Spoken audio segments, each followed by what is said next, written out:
Hi, if you're a business owner, these days, how easy is it really to retire, sell up your business and move on to a quieter life? Well, I discuss this topic and many others with my very good friend and special guest, Tanya Franks. I do hope you enjoy the video. Hello again. Hello, how are you? I thought I'd retire. What? Retire. What are you talking about? My granddad retired in 1970. He got the glass bowl and a little golden handshake, which was 2 and 6 and a packet of Woodbines in those days. And then he spent, I think it was the next 20 years at home, vegetating largely. He had a bit of gardening, trip to the shops. They didn't have a deep freeze, so they had to do daily shopping. Yeah. And he watched a bit of racing on the TV. And you're thinking of doing that? No. Well, I think I've been indoctrinated because I was born in London in the early 60s and my mum and dad worked full time. As ever I can remember as a child, they both worked because they wanted to improve their lot in life and for us as a family. So I think that work ethic has been instilled. Yeah. But I think a lot of our values come from our parents and our grandparents. So I still had that mindset of working for 40 years, build up the pension, retire, and the state would help. Because obviously the state pension is, we can't wait really for what fortunes that will bring. And that was my mindset really, but it's changed over the years of working. As you've been getting closer to the time. It does. Thank you. I tried to retire last year by selling business that I'd grown over a period of a decade. And that happened, but then I wanted to fill my life with other things.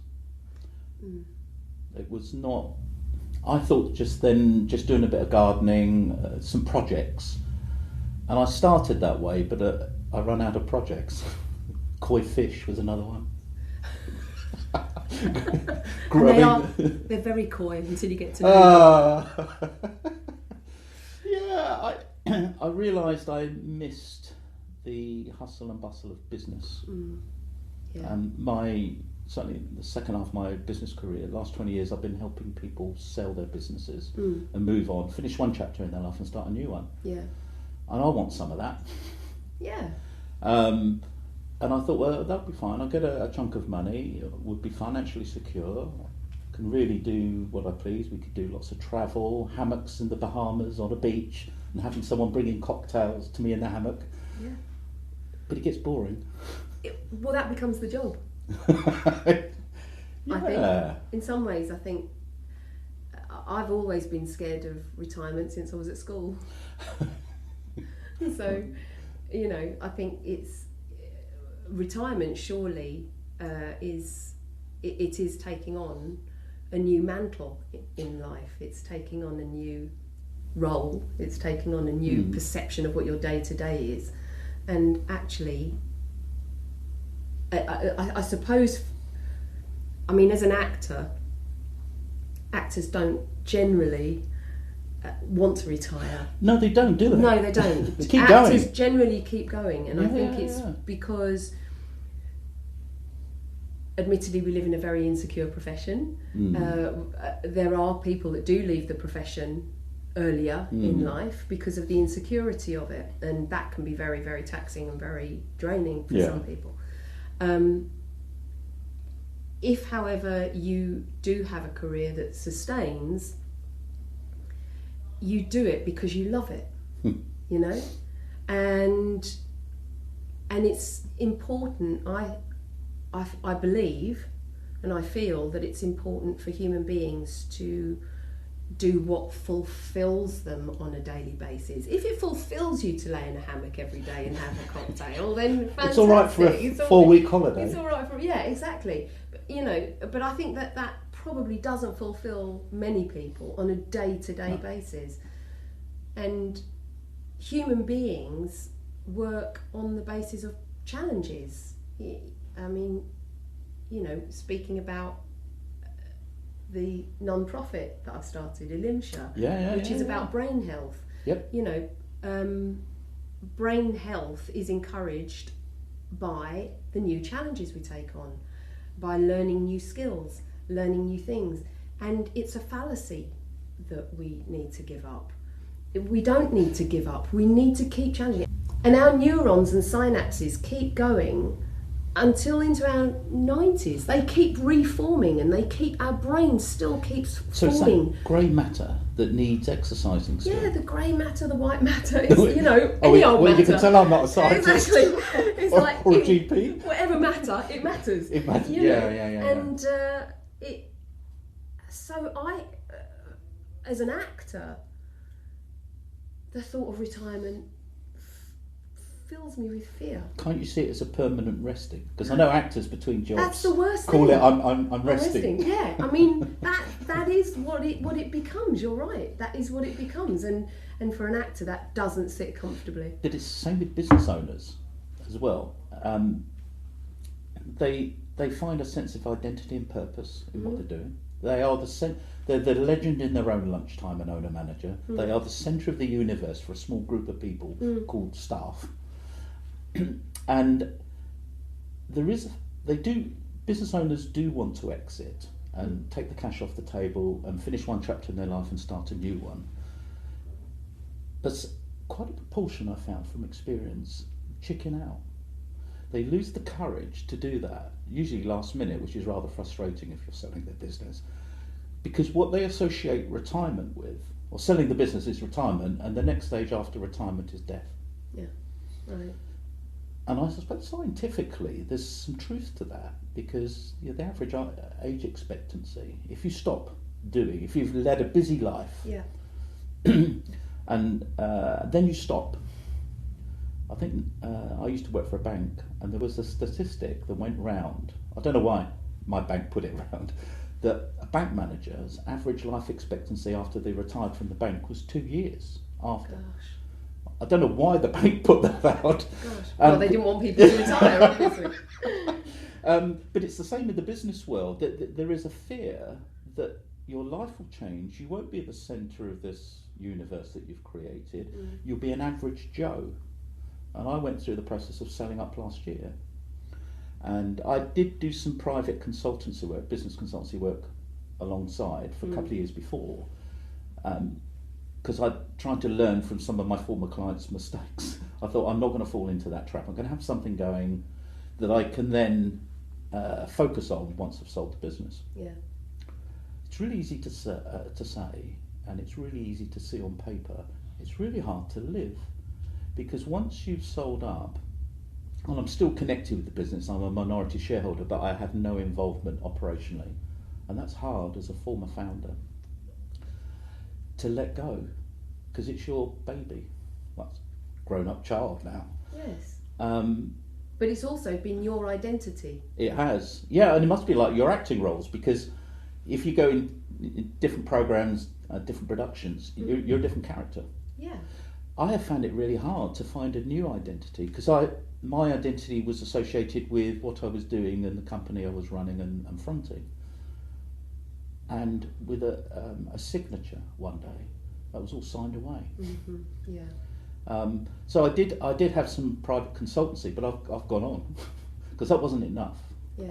I thought I'd go part-time, 1 or 2 days a week. In fact, I could retire today because the pension pot's enough to lead a reasonable life, me and Christina. But I don't want that.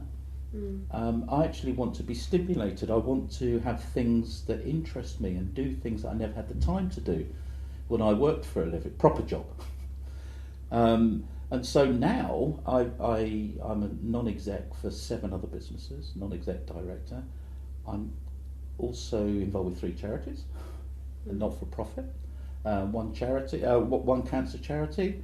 You mentioned one just a moment ago, Olympia, which is involved in the area of dementia, and also I'm a patron of a orphanage in Albania. That's where my other half comes from. And all of that is a lot of work. Oh, and I'm buying hopefully, touch wood, buying a business next week. 45 staff. Okay, so we are looking. So you just told me that you are thinking about retiring. Yeah. And you're buying business next week. This retirement is going really well, Rob. It is. Yeah. It feels like we're slotting into. You're going to be my therapist now. I'm actually. I love it. It's a new role for me. You're so good at it as well.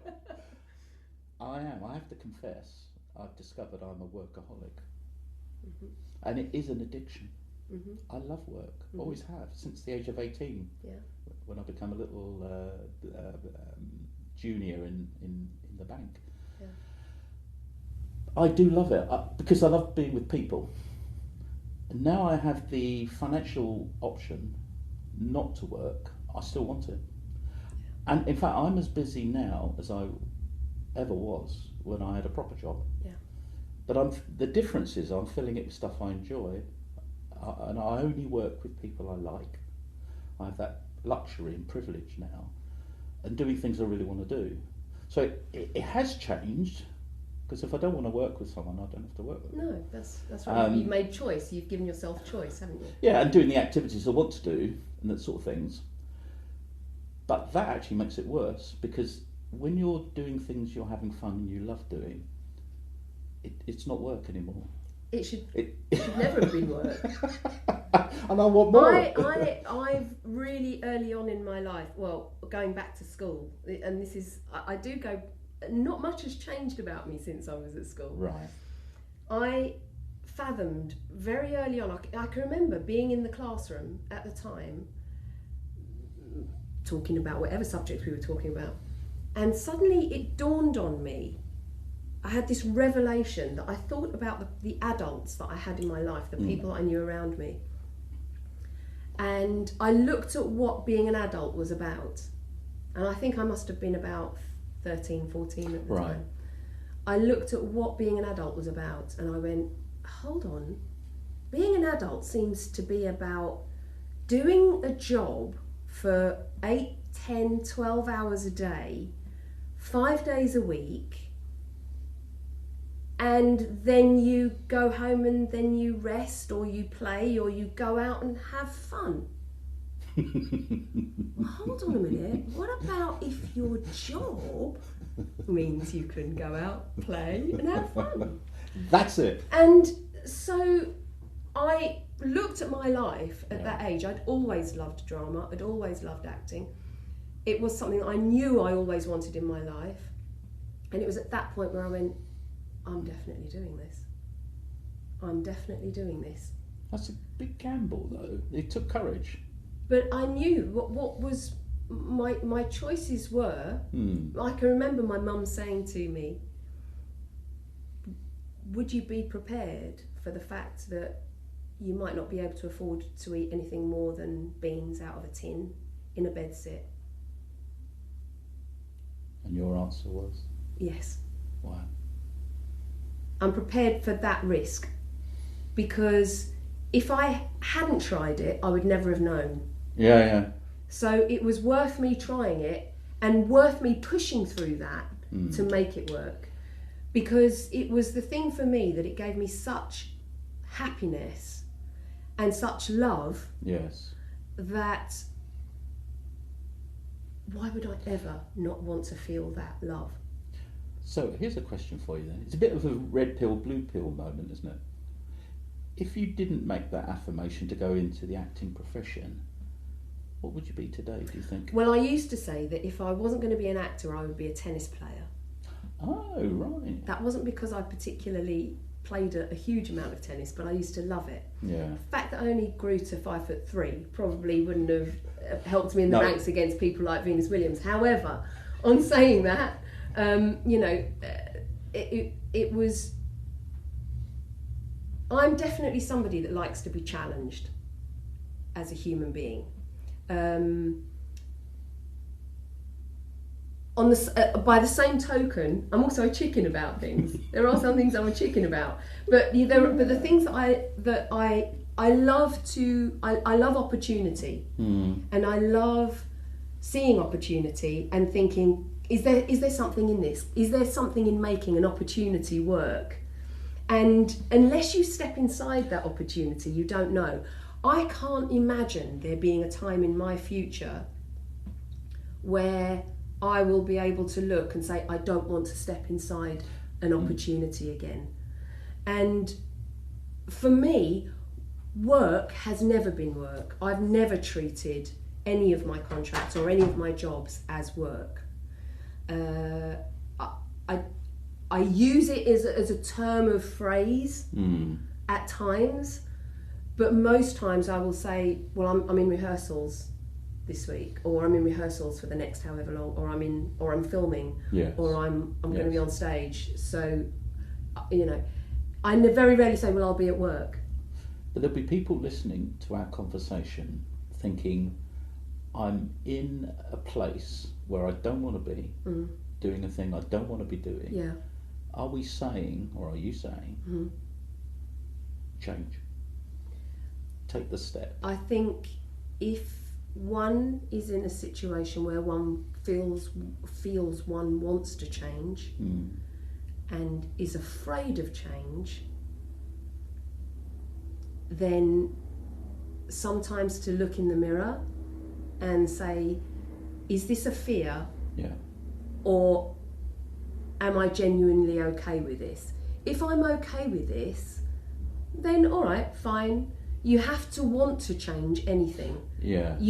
Anything. And as you've mentioned the word love, and and I've picked up on that because it is a love. The jobs that we have chosen to do, we love. For a lot of people, that won't be their situation. However, on saying that, they will know the feeling of love for something, probably, whether that be a child, a mother, a parent, a sibling, a dog, or or something, a food, or whatever it might be, a partner. They probably will understand what the feeling of love is.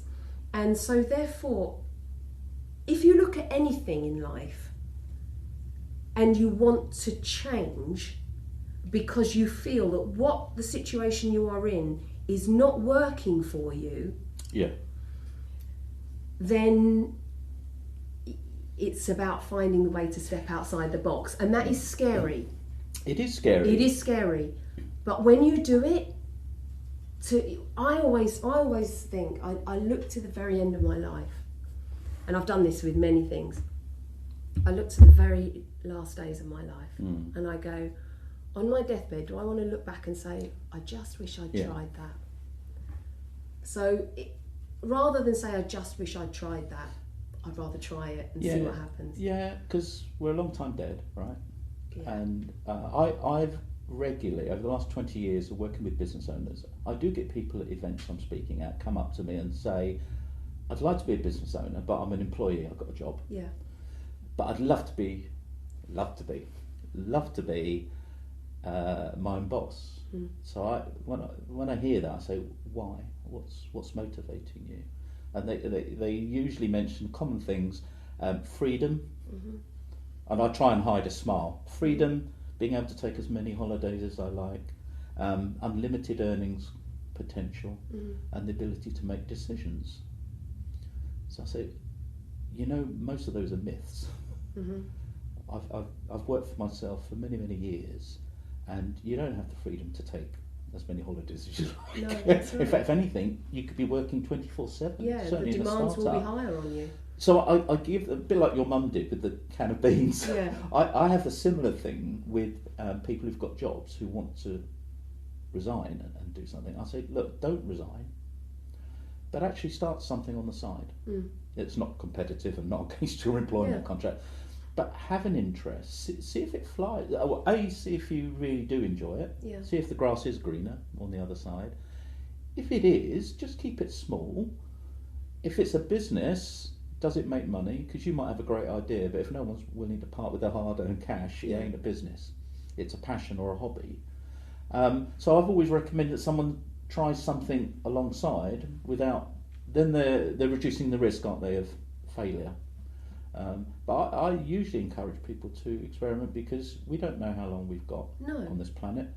No, and is there any difference with doing that than say going out and playing tennis that evening? I mean, you want to be able to go out and play tennis that evening, but of course you also perhaps don't want to play that every evening. There might be other evenings where you go, actually, I've got my sideline that I want to do that evening, and I'll be playing tennis.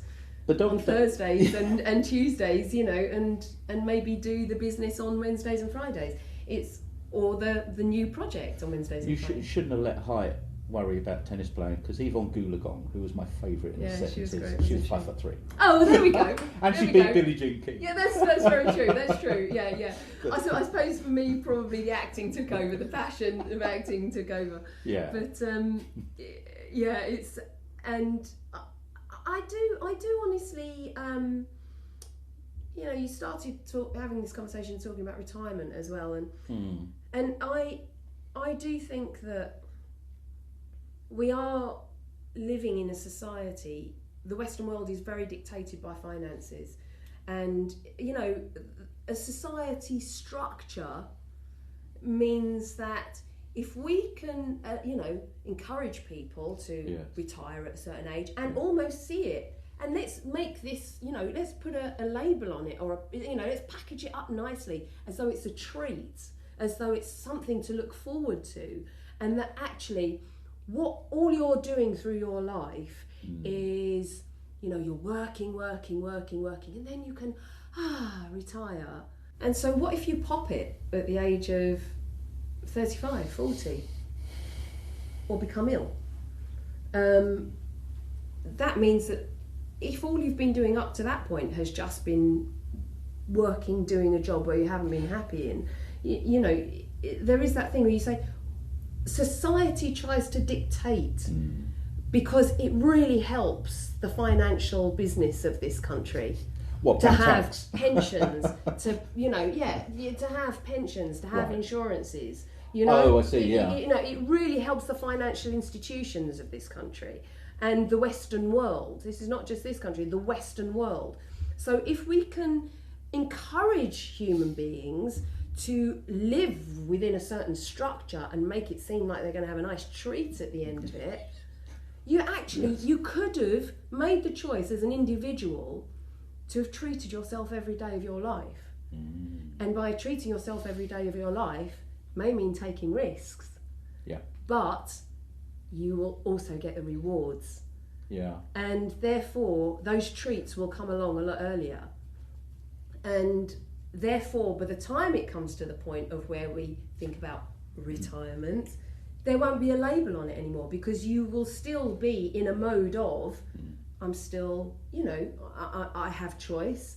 There are still things that I want to do. And even if there aren't, even if you want to have the choice of retirement, you can have that choice, but feel it's a choice and not a necessity. Yeah. And I think that's the big difference.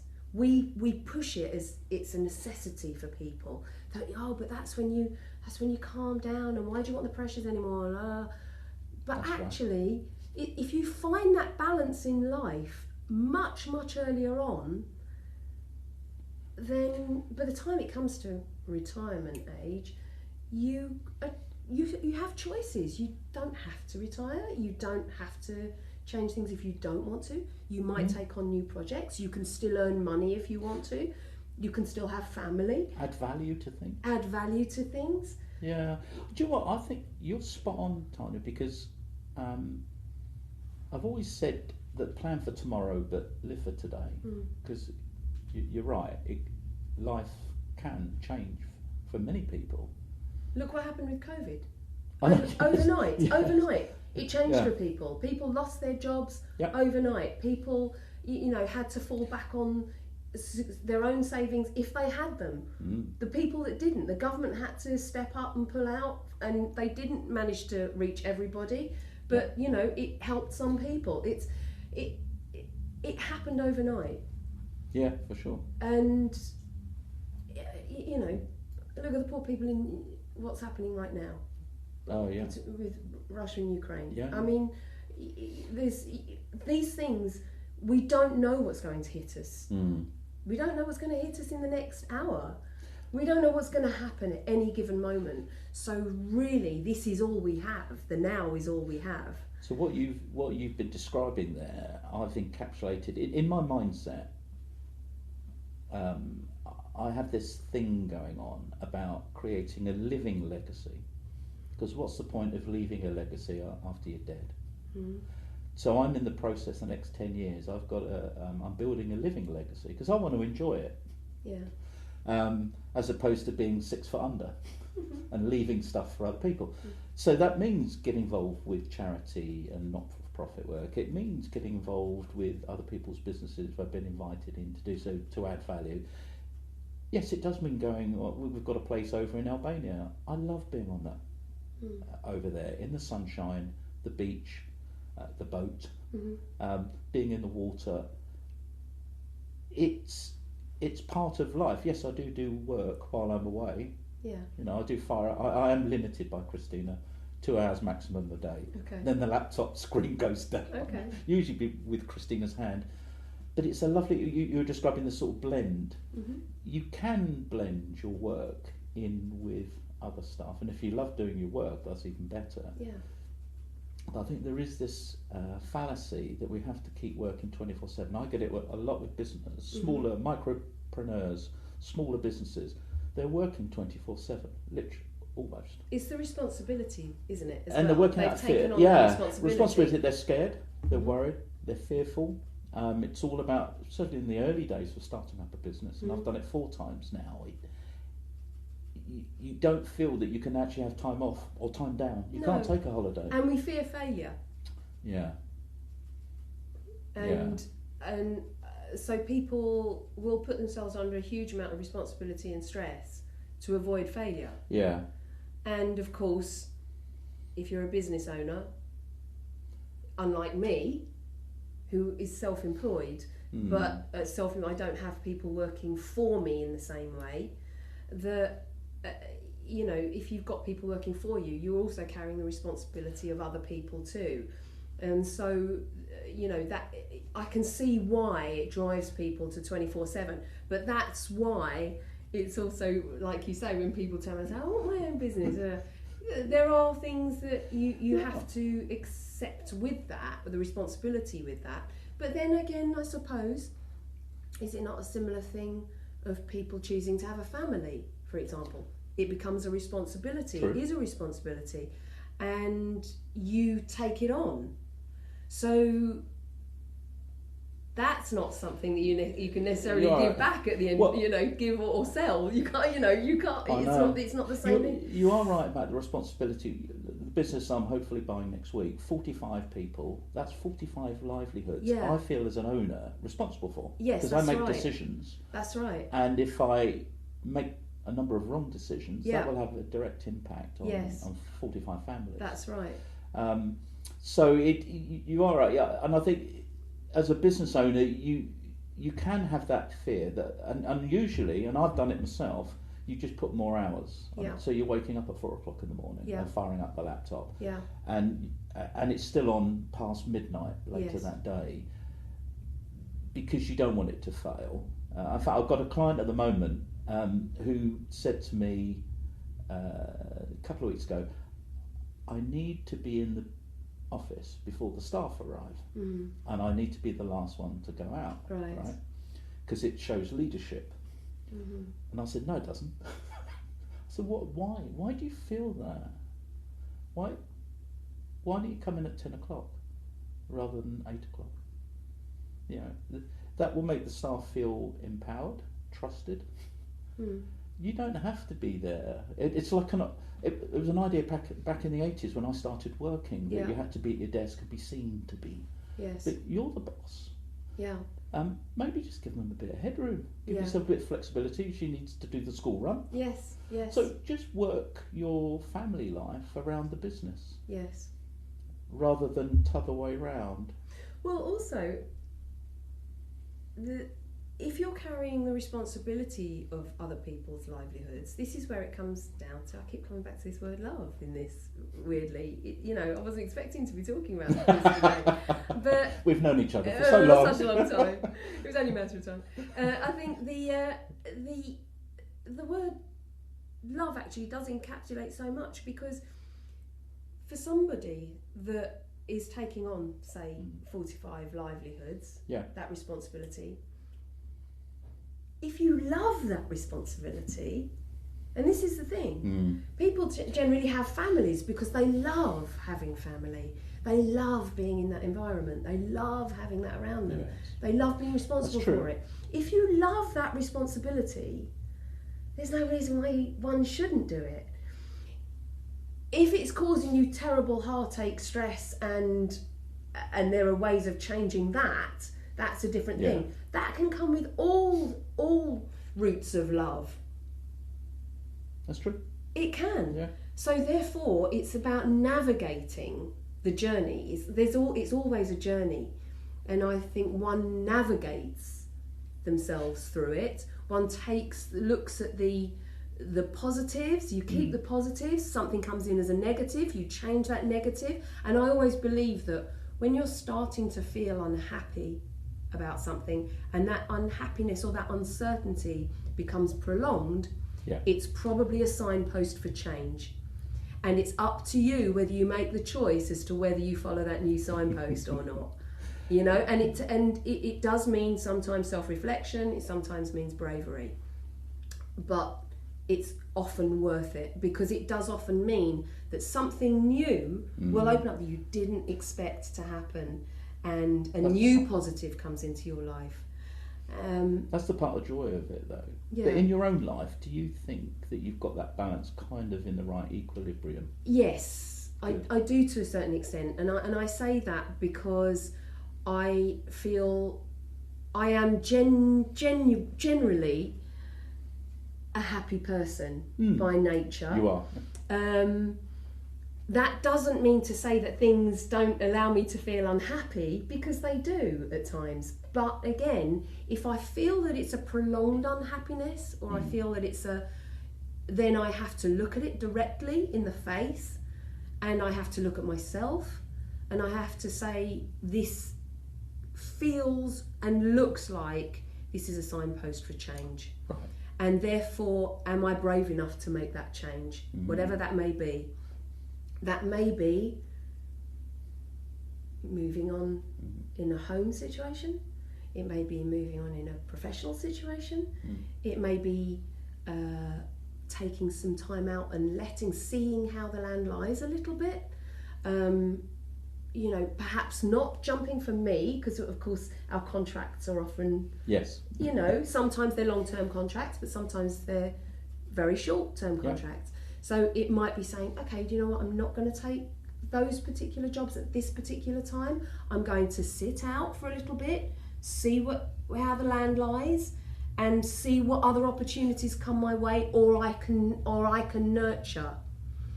And so I write as well. I have done producing as well. Again, producing brings responsibility. Yeah.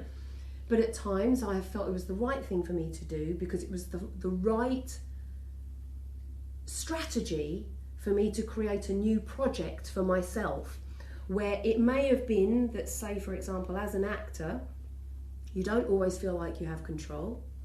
So it was a way of perhaps at times saying, especially much earlier in my career, where I had periods of unemployment where I would go, the unemployment becomes a job in itself. Did that become stressful? Yes, it becomes stressful. The unemployment becomes a job in itself. How do you live the unemployment? So I have always maintained. I was given a really great tip of wisdom by Glenda Jackson once when I was 15. Yeah. And she said to me, I told her that I wanted to be an actress, and she said, okay, fantastic. And I'd just been accepted into drama school, and she was the patron of the drama school. Right. And she said to me, be prepared to be unemployed 80% of the time. Is that right? And I said,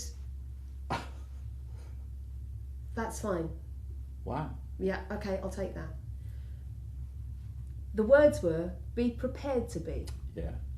So my preparation was create my own projects, so that I'm not unemployed 80% of the time, but I keep myself employed 80% of the time.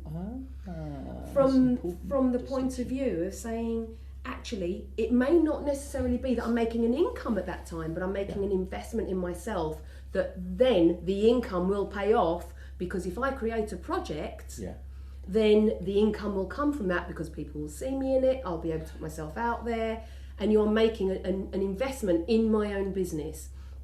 And that's how I've always lived my life. So that's a bit like an iceberg, isn't it?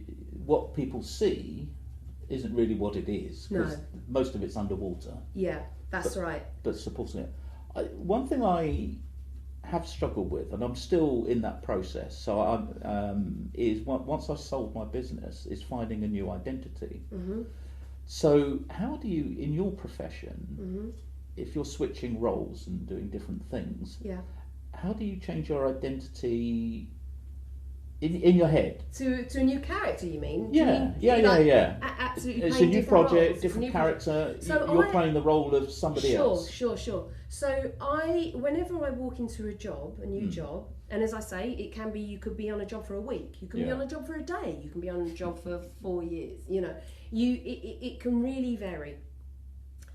Whatever new job I go into, I start from scratch. I know what my experience is. I know potentially what I can bring to the table. However, all that experience may not be necessary, I may find may not be necessary for this particular role.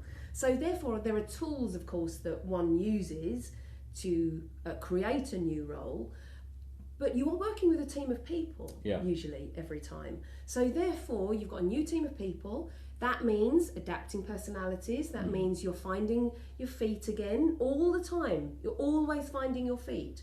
And so therefore, you look at it, and I take that as a challenge every time. I look at it and I say, don't come in here with any expectation. Don't come in here thinking you know it all. Don't come in here thinking that just because you're experienced, you've got nothing else to learn.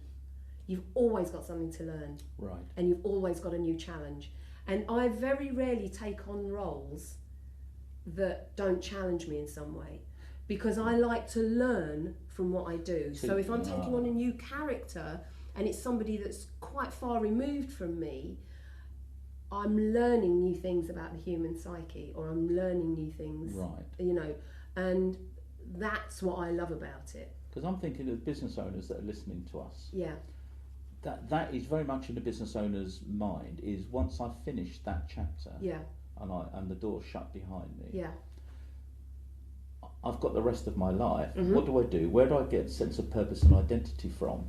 So look at your skill set. Yeah, that's what I was drawing from what you were saying there. Yeah, look at your skill set. What have I done up to today? Yeah. What have been my winners? What have been my winning points? What's worked?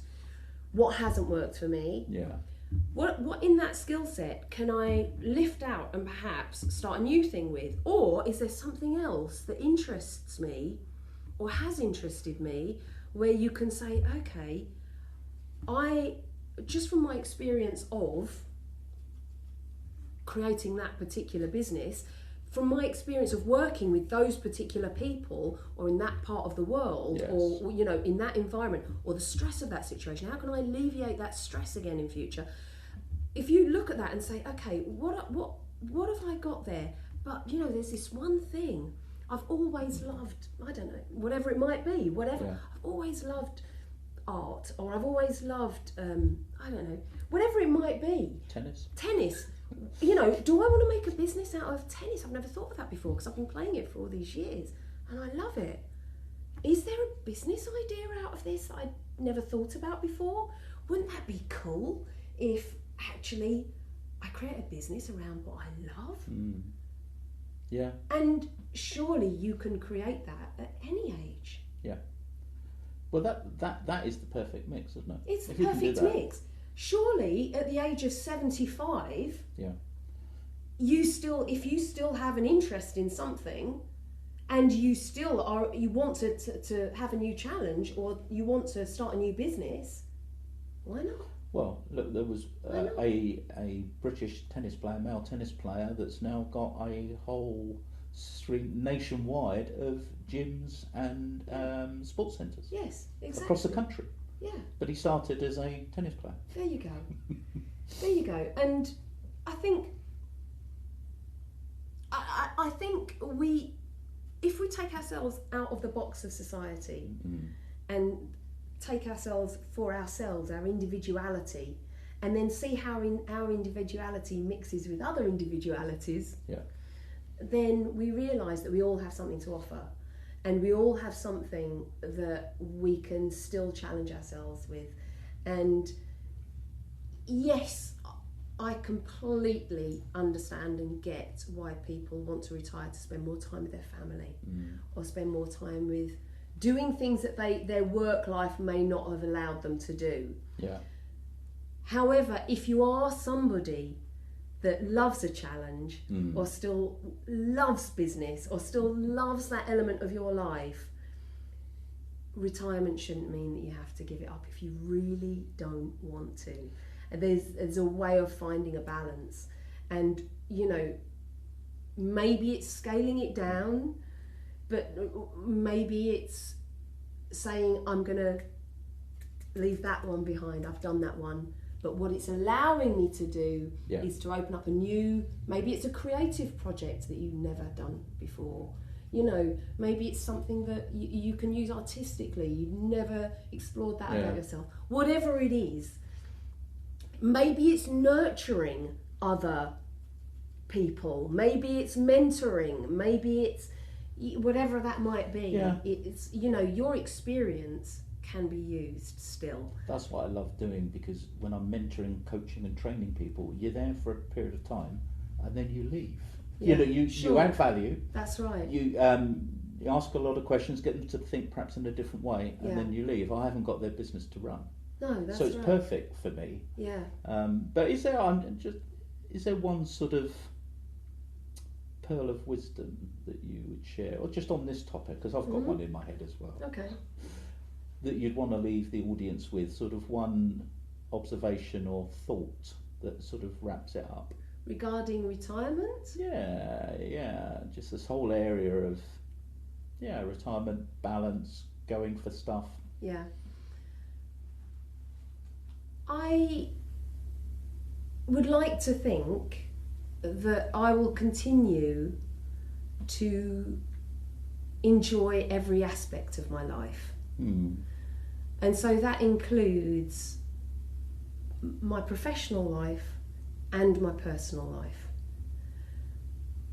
And so far, I have had to make changes in my personal life sometimes that if it hasn't aligned with my professional life, that's not easy to have done that. It hasn't been easy. There have been tough decisions.